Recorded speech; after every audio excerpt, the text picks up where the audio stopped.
got some supplies home depot yesterday. You should probably be using goggles and all the safety measures and all that good stuff. I will not. I love the smell of wood.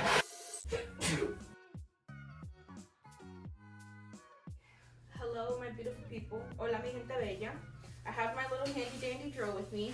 I got some supplies at the craft store, or not the craft store, at Home Depot yesterday. Got a piece of plywood, 8 by 4 feet, and I had them cut it to specific measurements. I'll share all that down below. I got these narrow utility hinge, non-removable pin. This is what I'm going to plan to use to kind of like support the back of it. I got these dowels. They're 7 by 16 and they were 48 inches long, so about 4 feet long. And I asked for them to be cut into 12-inch long pieces. 12 inches is the smallest piece that they do cut at Home Depot. I have my circular saw around here somewhere in this mess. I want to cut it at an angle so that it'll be skinnier and then kind of fit in the holes a little bit better. Part of the reason why I want to do that is because the drill adapter that I got is a 3 by 8, not a 7 by 16. In reality, it's a 6 by 16, so it is a little bit smaller than what I need, but I figured I'd rather it be smaller and it be a snugger fit. I can always sand some of the extra wood if needed, okay? So that's what I'm gonna kind of do for the pegboard. It's a speed tip for less effort and faster holes. Fast, clean wood. I don't know if you guys can kind of see that or not. I already have more or less the measurements of what it is that I want to do. You should probably be using goggles and all the safety measures and all that good stuff. I will not. I'm being honest, I'm not going to.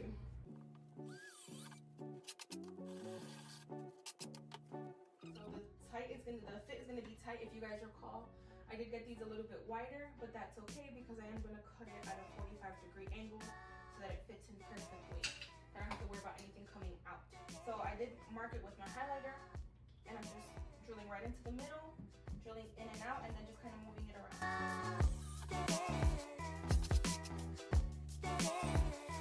And this is just your basic plywood. I did cut this to be 34 by 36 inches.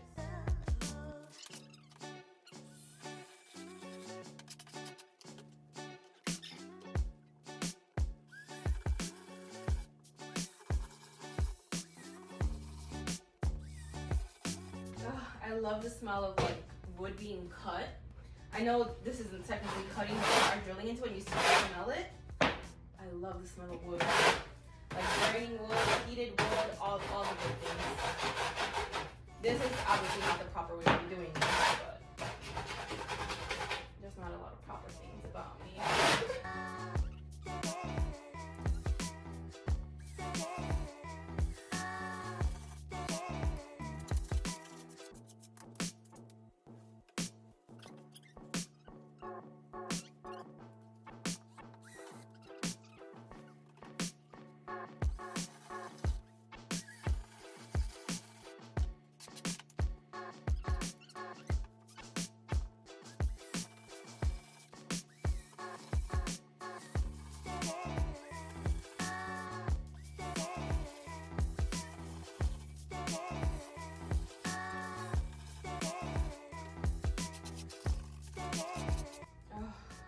Love the smell of wood. All right, I'm done with this for now. So these are the dowels that I got. Basically, all I'm gonna do is just kind of measure them because they're not all at 12 inches. I see some are a little bit longer than the others. I'm gonna measure them in half and then probably about a half an inch as well so that I can cut it in half at 45 degree. So let's see. This one's 12. So I'm gonna be 6 is here, and then I have 45 here. So I'm gonna try and go across this way, okay? All the way across that way.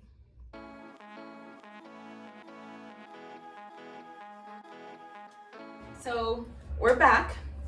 I took a little break because you know your girl didn't really feel like working. I need to sand these down, but first I'm going to be using the circular saw.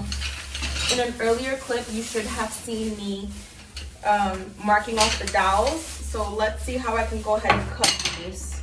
They're all marked. I just need to cut them.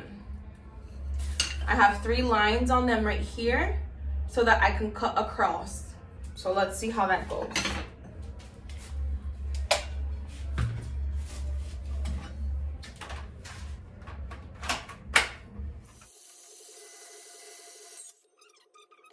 I'm at the line where I want it to be. So we're getting there.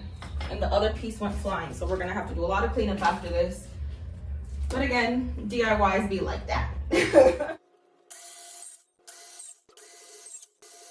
Okay, so we're taking a break from the circular saw. So I'm just gonna go ahead and sand what I have for now. I'm just gonna sand this with the paper because I'm not too pressed, honestly. I just wanna be able to put it in the holes without scratching myself or messing up the scrunchies, you know? And is it gonna fit? Yeah. Hopefully it stays in there with the scrunchies on it. Have you guys ever watched like the Vampire Diaries when they're like making steaks? I feel like that's what I'm doing.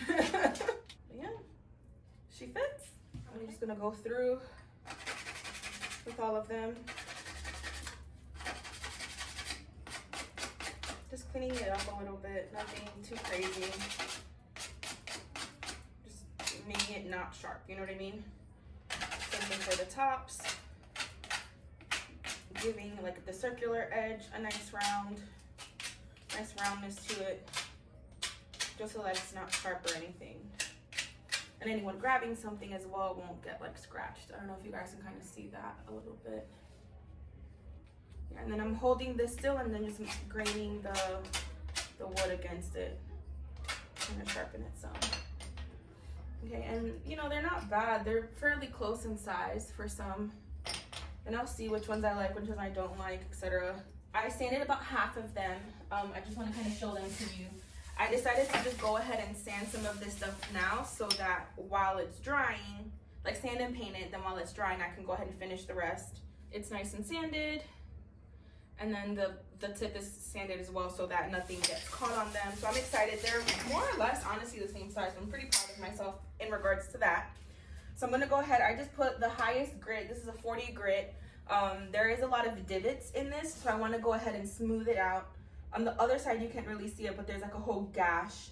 So I'm gonna give it a really good sanding on the board at least. Part of me was even thinking to just put vinyl all over it, but I didn't know how vinyl will stick to this. I know vinyl does stick to wood, but I'm hesitant, honestly, because I don't know how the seams are gonna look. It was a thing, so I'm not gonna do it. I might try it on the smaller board, and then that's gonna be straight for the keychains and stuff, so we'll see. I'll kind of play around with both, and I also want to repaint my sign because I want everything to kind of match and be cohesive. I'm probably gonna bring out another one too because I need one for the store here, and I need one for my pop-ups. But I'm just gonna go ahead and sand this, stop talking, and just get right to it.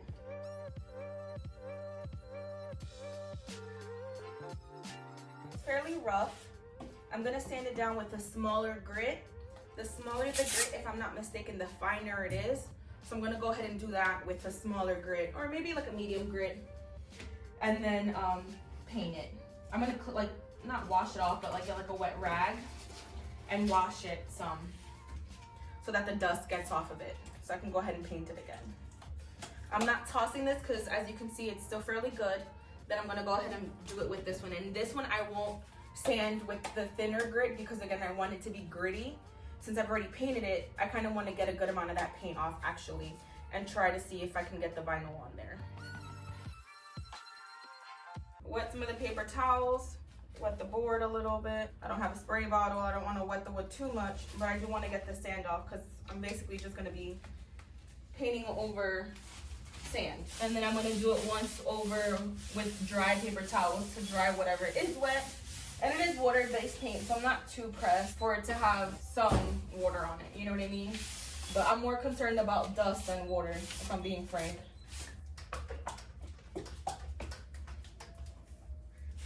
Ugh.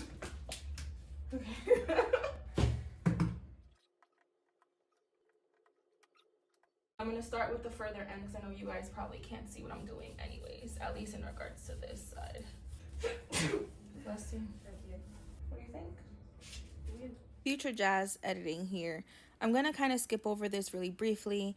I did not stay with this method. These scraps were too long, or I placed them too low. Long story short, this didn't work out for me. I ended up using a different scrap piece of wood that was left over from the plywood, and then I ended up having that one piece and I reconnected it with the hinges. I'll go ahead and put an image of the hinges that I used, but I did not stay with these two pieces of wood. I ended up going with just one wider piece of wood. Again, the same plywood, so the 2x4s did not work. They were too heavy and they ended up just breaking the hinges.